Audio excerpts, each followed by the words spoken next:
Olá pessoal, tudo bem com vocês? Dr. Walter Matsumoto, cirurgião plástico de São Paulo aqui.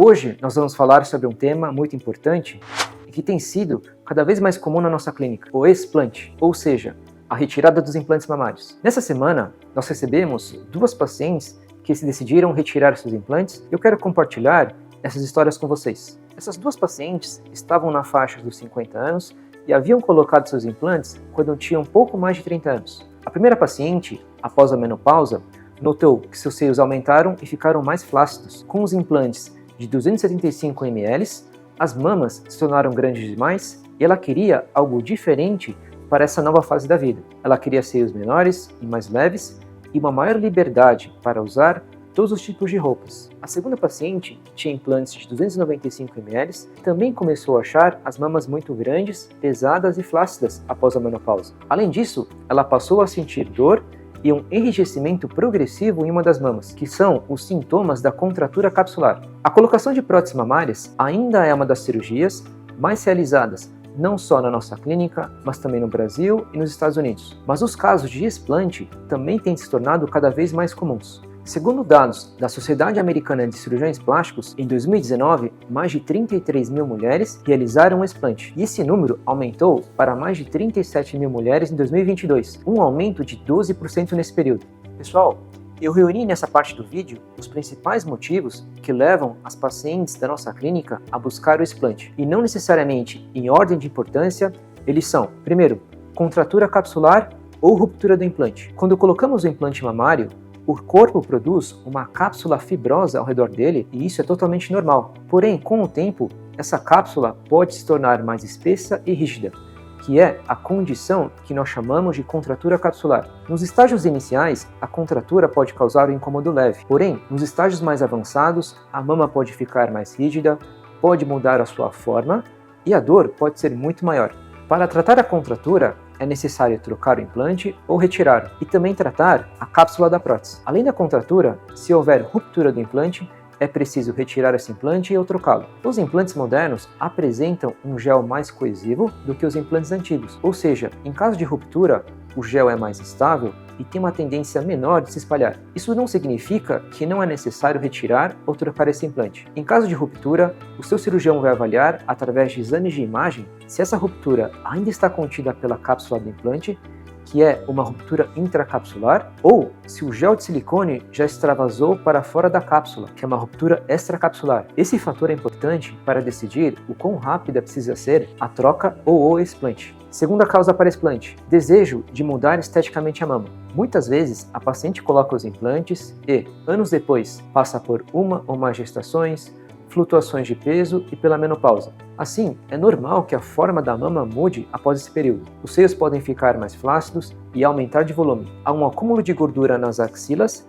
e na lateral da mama. Nesse estágio, muitas pacientes optam por fazer uma mastopexia com uma troca para o implante menor ou fazer uma mastopexia com a retirada definitiva do implante. Terceiro motivo para o explante: transição para uma nova fase da vida. Muitas mulheres se veem numa fase da vida no qual não querem mais implantes mamários grandes, seja para ter uma maior liberdade para vestir alguns tipos de roupa, para fazer atividades físicas, seja porque o peso dos implantes começa a incomodar. Quarto motivo para explante: ALCL, que é o linfoma anaplásico de grandes células. Esse é um tipo raro de linfoma que pode se desenvolver na cápsula ao redor do implante. Esse é um assunto extenso e mais recente no universo da cirurgia plástica e apresenta um tratamento muito particular. Por esses motivos, o ALCL será tema de um vídeo futuro só para ele. Quinto motivo para explante: doença do silicone ou síndrome Ásia. As conclusões dos estudos científicos sobre a doença do silicone, também conhecida como síndrome Ásia, que é uma síndrome autoimune induzida por um agente adjuvante, ainda são variados. Enquanto alguns estudos apontam para uma ligação entre a prótese de silicone e os sintomas da síndrome, outros estudos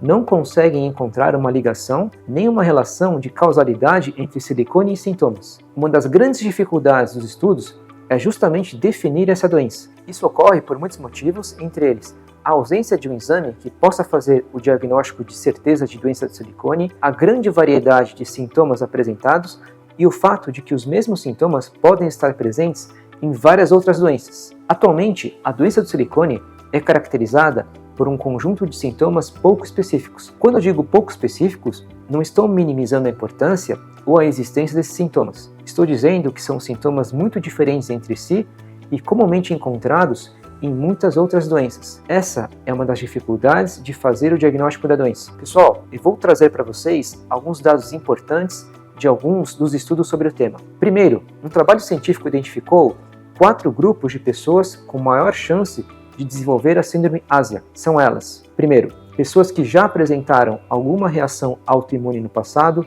como as vacinas. Segundo, pacientes que sabidamente apresentam uma doença autoimune, como artrite reumatoide, lúpus, entre outras. Terceiro grupo, pessoas atópicas, que são pessoas com uma reação imunológica exacerbada a alérgenos ambientais. Quarto grupo, pessoas com uma predisposição genética ou história familiar para desenvolver reações autoimunes. Outro estudo sobre a doença do silicone compilou 80 sintomas que poderiam estar relacionados a essa síndrome. Isso dá uma ideia de quão inespecíficos e variados podem ser os sintomas. Mas os 9 sintomas mais comuns no estudo foram: primeiro, fadiga, confusão mental, dores articulares, dores musculares, ansiedade, sentimento de depressão, perda de memória, irritações cutâneas e fraqueza. A minha impressão pessoal, e isso não pode ser considerado uma evidência científica, é que das pacientes da minha clínica que chegam com os sintomas da doença do silicone e realizam um explante, a grande maioria apresenta uma melhora importante dos sintomas. No entanto, é importante deixar claro que os estudos científicos mostram que não há uma garantia de 100% de que os sintomas irão melhorar com a retirada da prótese. E ainda não é possível prever quais pacientes têm maiores chances de melhorar com o explante. Além de retirar o implante, nós podemos associar outras técnicas para melhorar a forma da mama após o explante. A escolha da melhor técnica para cada paciente vai depender de alguns fatores, como grau de flacidez da mama, desejo de reduzir a mama, necessidade de fazer a capsulectomia, que é a retirada total da cápsula, tamanho do implante atual e o volume de tecido mamário que restará após o explante. A primeira técnica é o explante simples, no qual nós retiramos o implante e não fazemos mais nenhum procedimento. Ele está indicado para pacientes com implante pequeno em relação ao volume da mama, pacientes que apresentam mamas sem flacidez